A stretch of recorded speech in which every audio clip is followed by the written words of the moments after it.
Le mouvement des frères musulmans s'est absenté de manière officielle et publique lors des élections municipales libyennes, dont les résultats ont été annoncés par le président de la Haute Commission électorale, Imad Al-Sayeh. Lors d'une conférence de presse, Al-Sayeh a affirmé que 77,2% des électeurs inscrits avaient participé aux élections municipales organisées le 16 novembre dans 58 municipalités à travers la Libye.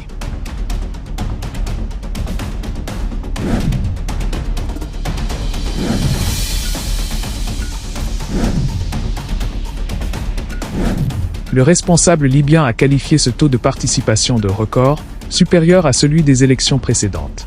La participation a été répartie comme suit: 71,3% pour les hommes et 29% pour les femmes, renforçant ainsi l'espoir de pouvoir organiser des élections législatives et présidentielles en Libye, reportées jusqu'à présent pour des raisons qualifiées de force majeure. Al-Sayeh a souligné que la Haute Commission électorale s'efforce de respecter les normes et principes les plus élevés pour mener à bien le processus électoral, tout en affirmant que l'objectif principal reste l'application stricte de la loi et le service de l'intérêt général du processus électoral.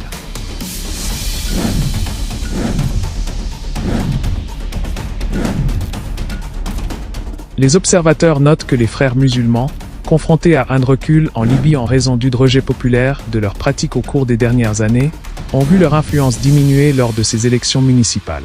Plusieurs facteurs expliquent ce déclin, notamment l'absence d'un parti représentant officiellement le mouvement, la prédominance des loyautés tribales et claniques dans ce processus démocratique, et la colère populaire face à tout rôle futur des frères musulmans, selon ces mêmes observateurs.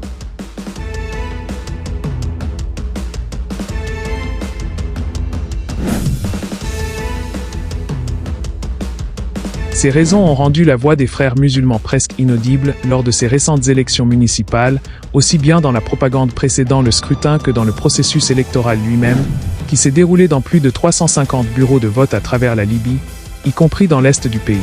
pour la première fois en une décennie.